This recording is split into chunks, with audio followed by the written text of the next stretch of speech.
Have you ever found yourself drawn into the chilling narrative of David Fincher's film Zodiac? A narrative that unfolds around the mysterious figure who terrorized Northern California in the late 1960s and early 1970s, leaving a trail of unsolved murders and cryptic messages. What if I told you that this story is not just a creation of Hollywood, but based on a real-life enigma? It all began on August 1st, 1969. The San Francisco Examiner, San Francisco Chronicle, and Vallejo Times-Herald all received a letter, each written by hand, enclosed in an envelope that lacked any sender's address. Beginning, "Dear Editor, I am the killer of the 2 teenagers last Christmas at Lake Herman." The letters contained details from the Zodiac Killer's murders that only the perpetrator could have known. The killer went on to threaten further attacks if the letters weren't printed on the front page of the papers. A little bit back to the night of December 20th, 1968. David Faraday, 17, and his girlfriend Betty Lou Jensen, 16, were sitting in their car on Lake Herman Road in Benicia when the Zodiac Killer suddenly approached and shot at them with a .22 caliber semi-automatic pistol. The terrified young couple tried to escape, but they were tragically killed in a hail of bullets. Police were puzzled, unable to find a reason for the attack or identify a suspect. In the early hours of July 5, 1969, Darlene Ferrin, 22, and her boyfriend, Mike Majo, 19, were sitting in a parked car in a secluded area in Vallejo when a man with a flashlight approached them. Without warning, the figure fired several shots at them, resulting in Ferrin's death and Majo sustaining serious injuries. Within an hour of the incident, a man called the Vallejo Police Department, giving them the location of the crime scene and claiming responsibility for both that attack and the 1968 murders of Faraday and Jensen. And that's no one else but the Zodiac Killer. Despite evidence that included fingerprints, Majo's description, the decoded cipher, and a wave of tips and leads, police were unable to track down the Zodiac Killer. On the evening of September 27, 1969, the Zodiac Killer struck again, targeting a young couple, Cecilia Shepard and Brian Hartnell, who were enjoying a quiet moment on a secluded part of the shore at Lake Berryessa in Napa County.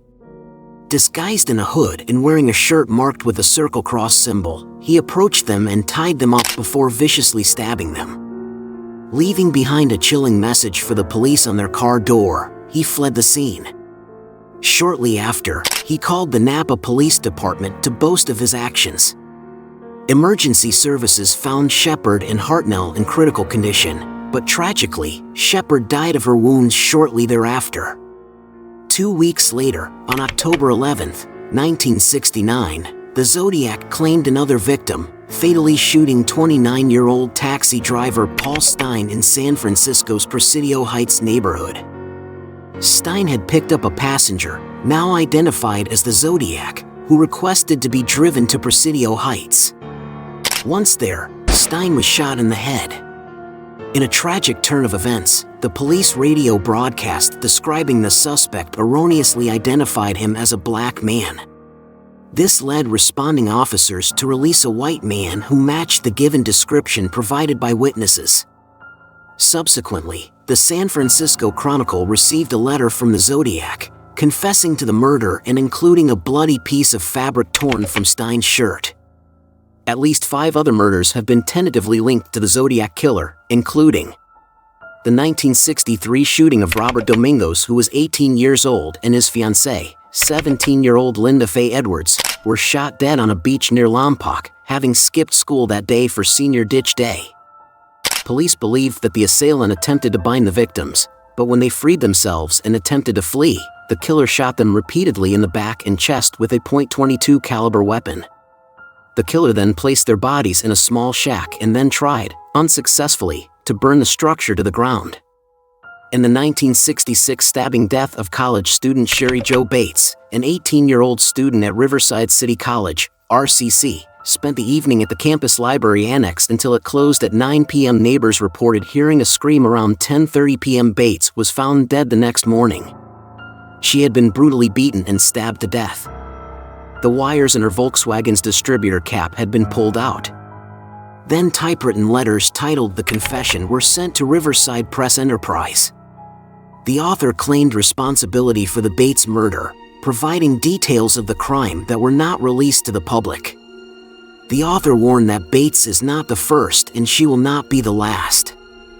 What sets the Zodiac case apart is the distinctive symbol that concludes each letter, a circle with a cross through it, later recognized as the Zodiac Killer's signature. Additionally, each letter was accompanied by a segment of a three-part cipher, which the killer asserted contained his true identity. While Bay Area police departments, with the support of the FBI, worked feverishly to track down the killer, another letter soon arrived at the San Francisco Examiner. Beginning, "Dear Editor, this is the Zodiac speaking." It also described the murders in detail and taunted police for not having been able to crack his code or catch him. Several days later, high school teacher Donald Hardin and his wife, Betty, were able to solve the cipher. "I like killing people because it is so much fun. It is more fun than killing wild game in the forest because man is the most dangerous animal of all. To kill something gives me the most thrilling experience. It is even better than getting your rocks off with a girl. The best part of it is that when I die, I will be reborn in paradise and all that I have killed will become my slaves. I will not give you my name because you will try to slow down or stop my collection of slaves for my afterlife." The solution to Zodiac's 340-symbol cipher, solved in December 2020, including faithful transliterations of spelling and grammar errors in the original. 3 days after the fourth known Zodiac killing, the 1969 murder of taxi driver Paul Stine, the San Francisco Chronicle received a letter claiming the crime. Written in the same erratic print as the Zodiac's previous letters, it gave the details of Stine's murder and was accompanied by a bloody scrap of Stine's shirt. At the end of the letter, the killer mused that he would next shoot out the tire of a school bus and pick off the kiddies as they come bouncing out. The Zodiac Killer persisted in his provocative communication with Bay Area newspapers, sending additional ciphers, boasting of additional murders, and ridiculing law enforcement for their failure to apprehend him. In 1974, the letters stopped, though the investigation continues to this day. With descriptions from witnesses who had seen a man leaving the scene of Paul Stine's 1969 murder, police were able to create and circulate a composite sketch of the killer. But despite mounting evidence and the investigation of numerous suspects, the Zodiac remained at large. Over 50 years later, no one has been caught for the first Zodiac murders. Police are still puzzled and frustrated. The mystery surrounding the Zodiac case also continues to fascinate the public and has inspired more than its fair share of theories regarding the killer's identity. Ranging from plausible to absurd, these include the claims that he was Unabomber Ted Kaczynski, or convicted murderer Charles Manson, or that he eventually moved to Scotland and committed more murders there before finding happiness and giving up his wicked ways. In 2020, after more than 50 years, amateur codebreakers solved the Zodiac Killer's cipher. The decoded message read, "I hope you are having lots of fun and trying to catch me. That wasn't me on the TV show, which brings up a point about me. I am not afraid of the gas chamber because it will send me to paradise all the sooner because I now have enough slaves to work for me where everyone else has nothing when they reach paradise, so they are afraid of death. I am not afraid because I know that my new life will be an easy one in paradise death." In October 2021, a team of more than 40 detectives, journalists and military intelligence officers made up the so-called casebreakers, who believe Gary Francis Post is the one responsible for a 1966 murder in the SoCal city of Riverside. However, police never caught him, and it turns out he died in 2018. According to USA Today, this claim relied largely on DNA evidence found at the scene of Sherry Jo Bates' murder in 1966 at Riverside City College in California. Additionally, the casebreakers claimed that Post had the same shoe size and similar forehead scars to the Zodiac Killer and that letters to the press contained anagrams of his name. However, Police have remained adamant that Bates is not a confirmed victim of the Zodiac Killer, meaning Post was not made a suspect. The Zodiac Killer's infamy has transcended real-life crime into popular culture, inspiring various cinematic and television adaptations. Clint Eastwood's Dirty Harry depicted a scene involving a school bus hijacking, while Robert Graysmith's writings inspired David Fincher's acclaimed film Zodiac in 2007. Other dramatized interpretations include the 2017 film Awakening the Zodiac and the History Channel's non-fiction series The Hunt for the Zodiac Killer. Additionally, FX released a documentary series titled The Most Dangerous Animal of All in March 2020, based on Gary L. Stewart's book exploring the Zodiac Killer's identity. The story of the Zodiac Killer leaves us with more questions than answers, yet it serves as a poignant reminder of the enduring quest for closure and justice.